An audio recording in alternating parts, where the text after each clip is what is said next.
ಬ್ರಹ್ಮಾಂಡ ಭ್ರಷ್ಟಾಚಾರ ಮಾಡಿದ್ದು ಸಿದ್ದರಾಮಯ್ಯ ಹೇಳೋದು ಈ ಪಾದಯಾತ್ರೆ ಮುಗಿಯುವುದರ ಒಳಗಡೆ ಕೊಡ್ತಾರೆ ಅನ್ನೋ ವಿಶ್ವಾಸ. ಅವ್ರು ಜನಾಂದೋಲನ ಸಭೆ ಮಾಡ್ತಾ ಇದ್ದಾರೆ ಬಿಜೆಪಿ ಹಗರಣ ಬಗ್ಗೆ. ಜನಾಂದೋಲನ ಸಭೆ ಅವ್ರ ಹತ್ರ ಅಧಿಕಾರ ಇದೆ, ಅವ್ರ ಹತ್ರ ಗೃಹ ಸಚಿವ ಇದೆ, ಗೃಹ ಇಲಾಖೆ ಇದೆ, ಯಾಕೆ ಇವರಿಗೆ ಶಿಕ್ಷೆ ಕೊಡಕ್ಕಾಗ್ತಾ ಇಲ್ಲ? ಸಿದ್ದರಾಮಯ್ಯ ಅವರಿಗೆ ನೈತಿಕತೆ ಇದ್ರೆ ಮೈಸೂರು ಚಲೋ ಪಾದಯಾತ್ರೆ ಬೆಂಗಳೂರಿನಿಂದ ಮೈಸೂರುವರೆಗೆ ಮಂಡ್ಯ ಲೋಕಸಭಾ ಕ್ಷೇತ್ರ, ಮದ್ದೂರು ಮಂಡ್ಯ ವಿಧಾನಸಭಾ ಕ್ಷೇತ್ರದ ನಡುವೆ ಇದೀವಿ. ನನ್ನ ಜೊತೆ ಕರಾವಳಿ ಭಾಗದ ಬಿಜೆಪಿಯ ಫೈರ್ ಬ್ರ್ಯಾಂಡ್ ಹರೀಶ್ ಪೂಜಾ ಇದ್ದಾರೆ. ನಮಸ್ಕಾರ ಸರ್. ಪಾದಯಾತ್ರೆ ನೋಡಿದ್ರೆ ಏನನ್ಸುತ್ತೆ? ಹಳೆ ಮೈಸೂರು ಭಾಗ ಮತ್ತೆ ಬೆಂಗಳೂರು ಟು ಮೈಸೂರು ಪಾದಯಾತ್ರೆ ಪಾದಯಾತ್ರೆಯನ್ನು ಪ್ರಾರಂಭ ಮಾಡಬೇಕು ನಿಶ್ಚಯ.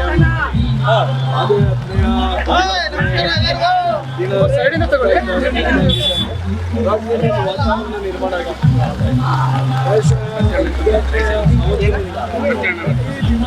ಸಾರ್ವಜನಿಕರು ಜಾಸ್ತಿ ಪ್ರಮಾಣದಲ್ಲಿ ಸೇರಿಕೊಳ್ಳುವ ಮೂಲಕ ಏನು ಭ್ರಷ್ಟಾಚಾರದ ಸರ್ಕಾರ ಇದೆ,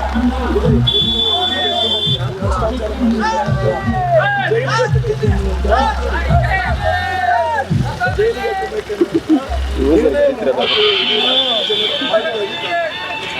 ಬಹಳ ಒಂದು ಪ್ರಶ್ನೆ ಕಾಡುತ್ತೆ ಸದನದಲ್ಲಿ ಹೊರಗಡೆ ಸನ್ಮಾನ ಕರೀತಿದ್ದ ನಿಮ್ಮ ಕಾರ್ಯಕರ್ತ ಮತ್ತೆ ಅಲ್ಲಿನ ಜನಹಿತಾಸಕ್ತಿ ಸಂಘಟನೆಗಳ ಸಂಘರ್ಷ ಆಗಿ ಬಾಲೇಶ್ವರ ಪೊಲೀಸರು FIR ಆಗಿದ್ದಾರೆ, ಜಾರಿ ಮಾಡ್ತಾರೆ. ನಿಮ್ಮ ಪ್ರಕರಣ ಸಾಂಗ ಈ ಪ್ರಕರಣ ಸಾಂಗ ಅಂತ ಒಂದು ಡೌಟ್. ನಾವು ಕೊಟ್ಟಿದ್ದ ಟೋಪಿನ ಅಂತ ಮೇಡಮ್ ಹಾಕಿದ್ರು. ದೇಶದ ಒಂದೇ ಪಕ್ಷಕ್ಕೆ ಭ್ರಷ್ಟಾಚಾರ ಹಗರಣ ಯಾವುದು ಬಂದರು ಏನು ಮಾಡಿದ್ದಾರೆ. ಆದರೆ ಬಿಜೆಪಿಯವರು ಯಾವುದಾದ್ರೂ ಒಂದು ಸಮಾಜದ ಹಿತಕ್ಕೋಸ್ಕರ ಏನಾದರೂ ಒಂದು ಕಾರ್ಯ ಕಾರ್ಯಕರ್ತರು, ನಿಮ್ಮ ನಾಗರಿಕರು, ಮತದಾರರ ಸೆಕ್ರೆಟರಿ ಹರೀಶ್ ಪೂಂಜಾ ಅವ್ರ ಮನೆ ಸುತ್ತಮುತ್ತ 100,000 ಪೊಲೀಸರು FIR ಹಾಕೊಂಡು ಕಾಯ್ತಾ ಇರ್ತಾರಪ್ಪ. ಬಟ್ ಅದಕ್ಕೆ ಕೇಳಿದ್ರೆ ಹರೀಶ್ ಪೂಂಜಾ ವಿರುದ್ಧ ಪ್ರಕರಣ ಸ್ಟ್ರಾಂಗ, ಸಿದ್ದರಾಮಯ್ಯ ಪ್ರಕರಣ ಸ್ಟ್ರಾಂಗ, ಮೂಡ ಸ್ಟ್ರಾಂಗ, ವಾಲ್ಮೀಕಿ ಸ್ಟ್ರಾಂಗ, ನೀವು ಸ್ಟ್ರಾಂಗ? ಕಾಂಗ್ರೆಸ್ನವರಿಗೆ ನಿರ್ದೇಶ. ಈಗ ಏನ್ ಸಂದೇಶ ಕೊಡ್ತೀರಿ ನಿಮ್ಮ ಕಾರ್ಯಕರ್ತರಿಗೆ, JDS ಮತ್ತೆ ಬಿಜೆಪಿ ಕಾರ್ಯಕರ್ತರಿಗೆ ಏನ್ ಸಂದೇಶ ರವಾನೆ ಮಾಡ್ತೀರಿ?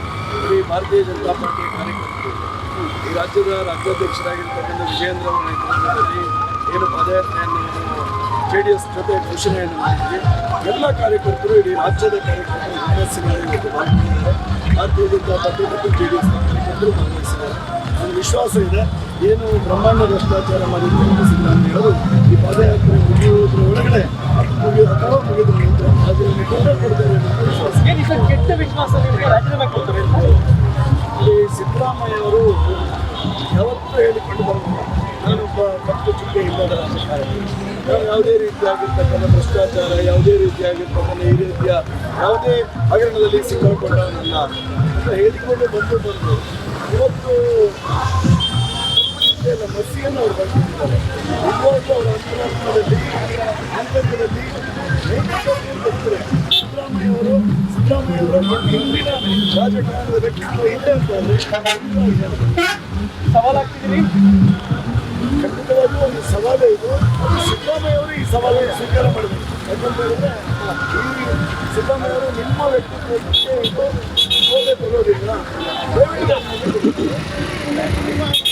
ನಿಮ್ಮ ಮೈತ್ರಿ ಏನು ಮೈತ್ರಿಕೂಟದ ಪಾದಯಾತ್ರೆ ಇದೆಯಲ್ಲ, ಈ ಪಾದಯಾತ್ರೆಯಿಂದ ನಿಮ್ಮ ಕಾರ್ಯಕರ್ತರು ಚೈತನ್ಯ ಬರ್ಬೋದೇನೋ, ಬಟ್ ಅವ್ರು ರಾಜೀನಾಮೆ ಕೊಡ್ತಾರೆ ಅನ್ನೋ ಯಾವುದೇ ರೀತಿ ಸಾಧ್ಯತೆಗಳಿಂದ ಒಂದು ನೈತಿಕತೆ, ಮಾನ ಮರ್ಯಾದೆ ಅನ್ನೋದು ರಾಜಕೀಯ ಉಳ್ಕೊಂಡಿಗೆ ಇರುತ್ತದೆ. ಹೇಳೋದು ಸರಿ ಇದೆ. ಇವತ್ತು ರಾಜ್ಯದ ಜನ ಪಾದಯಾತ್ರೆಯಲ್ಲಿ ಬಟ್ ನಿಮ್ಮ ಸವಾಲು ಸಿದ್ದರಾಮಯ್ಯ ಅವ್ರ ನೈತಿಕತೆ ಇದ್ರೆ, ಸಿದ್ದರಾಮಯ್ಯ ಅವರಿಗೆ ನೈತಿಕತೆ ಇದ್ರೆ ನೀವು ಮೈಸೂರು ಹೋಗಿ ಸರ್, ಮೈಸೂರು ಹೋಗುವಷ್ಟರಲ್ಲಿ ಬರಬೇಕು. ಇಲ್ಲಾಂದ್ರೆ ಪಾದಯಾತ್ರೆಯ ಸಮಾರೋಪದ ಅವತ್ತಿನ ಆ ಜನ ಸಮುದಾಯ ನೋಡಿ ಕಾಣ್ತಾರೆ ಬರಬೇಕು. ಎಸ್ ವೀಕ್ಷಕರೇ, ಹರೀಶ್ ಪೂಂಜಾ ಅವ್ರು ಬಹಳ ವಿಶ್ವಾಸ, ಸಿದ್ದರಾಮಯ್ಯವ್ರಿಗೆ ನೈತಿಕತೆ ಇದ್ದರೆ ರಾಜೀನಾಮೆ ಕೊಡಬೇಕು, ಇಲ್ಲ ಅಂತಂದ್ರೆ ನೈತಿಕತೆ ಇಲ್ಲ ಅಂತ ಸಹಜವಾಗಿ ಅರ್ಥ ಬರುತ್ತೆ ಅನ್ನೋ ದಾಟಿನ ಮಾತಾಡ್ತಿದ್ದಾರೆ. ಇನ್ನು ಮೇಡಮ್ ಅವರಿಗೆ ಕಂಟಿನ್ಯೂ ಮಾಡ್ತೀನಿ. ಮೇಡಮ್ ನಮಸ್ಕಾರ. ನೀವು ಬಹಳ ಜೋಶಲ್ಲಿದ್ದೀರಿ ಮನೇಲಿ ಕೂಡ. ಓಕೆ, ಈ ನಿಮ್ಮ ಚಲೋ ನಿಜವಾಗ್ಲೂ ಕೂಡ ನಮ್ಗೆ ಒಂದು ಹಾಸ್ಯಾಸ್ಪದ ಏನ್ ಅನ್ಸ್ತಾ ಇದೆ, ಅವ್ರು ಜನಾಂದೋಲನ ಸಭೆ ಮಾಡ್ತಾ ಇದ್ದಾರೆ ಬಿಜೆಪಿ ಹಗರಣ ಬಗ್ಗೆ. ಜನಾಂದೋಲನ ಸಭೆ ಅವ್ರ ಹತ್ರ ಅಧಿಕಾರ ಇದೆ, ಅವ್ರ ಹತ್ರ ಗೃಹ ಸಚಿವ ಇದೆ, ಗೃಹ ಇಲಾಖೆ ಇದೆ. ಯಾಕೆ ಇವರಿಗೆ ಶಿಕ್ಷೆ ಕೊಡಕ್ಕಾಗ್ತಾ ಇಲ್ಲ? ಯಾರು ತಪ್ಪು ಮಾಡಿದಾರೆ ಹಗರಣಗಳಿಗೆ ಅವ್ರಿಗೆ? ನಾವಾದ್ರೂ ವಿರೋಧ ಪಕ್ಷದಲ್ಲಿದ್ದೀವಿ, ನಾವು ಹೇಳಿದವ್ರು ಏನು ಕೇಳ್ತಾ ಇಲ್ಲ. ಯಾರು ವಿಧಾನಸೌಧದಲ್ಲಿ ರಾತ್ರಿ ಇಡೀ ಕೂತ್ಕೊಂಡು ಧರಣಿ ಮಾಡಿದ್ರು, ಅವರು ಒಪ್ಕೋತಾ ಇಲ್ಲ. ಇಷ್ಟೆಲ್ಲ ಹೇಳಿದ್ರು ವಿಧಾನಸೌಧದಲ್ಲಿ ಅಂಥ ಒಂದು ಜನರ ಎಲ್ಲರ ಎದುರುಗಡೆ ಮಾಜಿ ನಮ್ಮ ಯಾರು ಸಿದ್ದರಾಮಯ್ಯ ಹೇಳ್ತಾರೆ, ಇಲ್ಲ ರೀ 189 89 ಕೋಟಿ ಅಂತ ಹಗರಣ ಮಾಡಿದ್ರು ನಿಜ ಅಂತ ಒಪ್ಕೋತಾರೆ. ಅಂತದ್ರಲ್ಲಿ ಅವ್ರು ಯಾಕೆ ಇನ್ನೂ ಸುಮ್ಮನಿದ್ದಾರೆ? ಅವ್ರ ಆರ್ಥಿಕ ಇಲಾಖೆ ಅವ್ರ ಕೈ ಮೇಲೆ ಇದೆಯಲ್ಲ. ಹಗರಣ ಆಗಿರೋದು ನಿಜ ಅಂದ್ಮೇಲೆ ಇಷ್ಟು ವರ್ಷದ ಅವರ ಆಡಳಿತದಲ್ಲಿ ಕಪ್ಪಿಸಿಕೆ ಇಲ್ಲ ಅಂತ ಹೇಳ್ತಾರೆ. ಬಿಜೆಪಿ ಜೆಡಿಎಸ್ ಬಿಚ್ಚಿ ಇರ್ತೀನಿ ನಾನ್ ಹೇಳುದು ಇಷ್ಟೇ, ಅವರು ನಮ್ಗೆ 40% ಮೇಲೆ ಅಧಿಕಾರಕ್ಕೆ ಬಂದ್ವಿ. ಕಳೆದ 1 ವರ್ಷದಿಂದ ಅವ್ರ ಹತ್ರ ಅಧಿಕಾರ ಇತ್ತು, ಏನಕ್ಕೆ ಅವ್ರು ಯಾರಕ್ಕೆ ಒಳಗೆ ಹಾಕ್ತಾ ಇಲ್ಲ? ಒಳಗೆ ಯಾಕೆ ಹಾಕ್ತಾ ಇಲ್ಲ?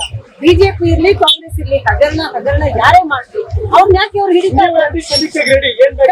ರೆಡಿ, ಏನ್ ಬೇಕಾದ್ರೂ ಮಾಡ್ಲಿ, ನಮ್ಮವ್ರು ಇರ್ಲಿ ಯಾರು ಇರ್ಲಿ, ತಪ್ಪು ಮಾಡಿದ್ರೆ ಈ ರಾಜ್ಯದ ಟ್ಯಾಕ್ಸ್ ದುಡ್ಡು ಯಾರು ತಿಂದಿದಾರ ಅವ್ರು ಯಾರನ್ನ ಬೇಕಾದ್ರೂ ಒಳಗಾಕಿ, ಏನು ಕಷ್ಟ ಇದಿಲ್ಲ ಆಗ್ತಾರೆ ಅಂತ ಅನ್ಸುತ್ತಾ? ಅವ್ರಿಗೆ ಬಿಟ್ಟಿರೋದು. ಇವಾಗ ಇಷ್ಟು ನಾವು ಪಾದಯಾತ್ರೆ ಮಾಡ್ತಾ ಇದ್ವಿ, ಇಷ್ಟು ಕಡೆ ನಿಜವಾಗ್ಲೂ ಸಿದ್ದರಾಮಯ್ಯ ಬಗ್ಗೆ ಅವರೊಂದು ಕಪ್ಪಿಸಿಕೆ ಇಲ್ಲ, ನಾವು ತೆರೆದ ಪುಸ್ತಕ ಅಂತಾರೆ. ಅವ್ರು ಒಪ್ಕೊಳ್ಳದೆ ಹೋದಾದ್ರೆ ರಾಜೀನಾಮೆ ಕೊಟ್ಟೇ ಕೊಡ್ತಾರೆ. ಯಾಕೆ ಕೊಡಲ್ಲ? ಕೊಡ್ತಾರೆ ಅಂತ ನಂಗೆ ಅನ್ಸುತ್ತೆ. ಬಿಜೆಪಿ ನಾಯಕರ ವಿಶ್ವಾಸ ಸಿದ್ದರಾಮಯ್ಯ ಅವರಿಗೆ ನೈತಿಕತೆ ಇದೆ, ಸಿದ್ದರಾಮಯ್ಯ ಅವರು ಮಾನ ಮರ್ಯಾದೆ ಪ್ರಶ್ನೆ, ಅವ್ರು ರಾಜೀನಾಮೆ ಕೊಡ್ತಾರೆ ಅಂತ ಇವ್ರ ಮಾತು. ಬಟ್ ಎರಡನೇ ವಿಷಯ, ನಮ್ದು ಬೇಕಾದ್ರೆ ತನಿಖೆ ಮಾಡಿ ಬಿಜೆಪಿ ಅವಧಿ ಅಂತ ನಾವು ರೆಡಿ ಇದೀವಿ. ಅಲ್ಲ, ಅದಕ್ಕೆ ಜನಾಂದೋಲನ ಸಭೆ ಯಾಕೆ? ಜನಾಂದೋಲನ ಸಭೆ ನಾವು ಮಾಡ್ತಿದೀವಿ ಅಂತ ಹೇಳಿ ಆತರ ಅದಕ್ಕೂ ಏನಾದ್ರು ಜನರ ದಾರಿ ತಪ್ಪಿಸೋ ಕೆಲಸನ?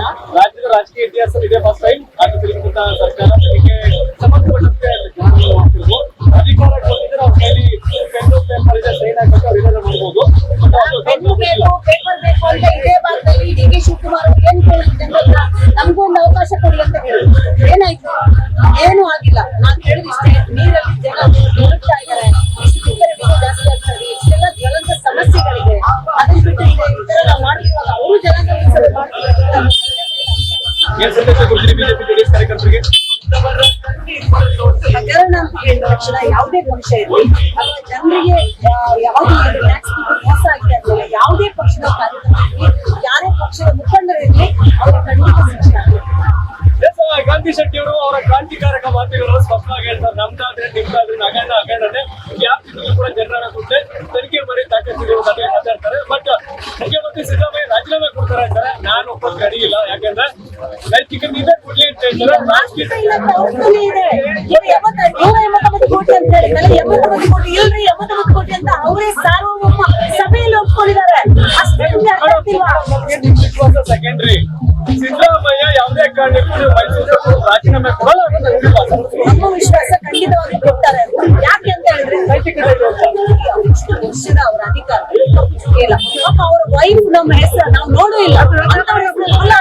ಎಲ್ಲಾದ್ರೂ ಅವ್ರು ಸಾಮಾಜಿಕ ಇದ್ರಲ್ಲಿ ಇದಾರ ಅಥವಾ ಎಲ್ಲಾದ್ರೂ ಬೇರೆ ಅವರ ಮುಖಂಡ ಅವ್ರ ತರ ಇದಾರ?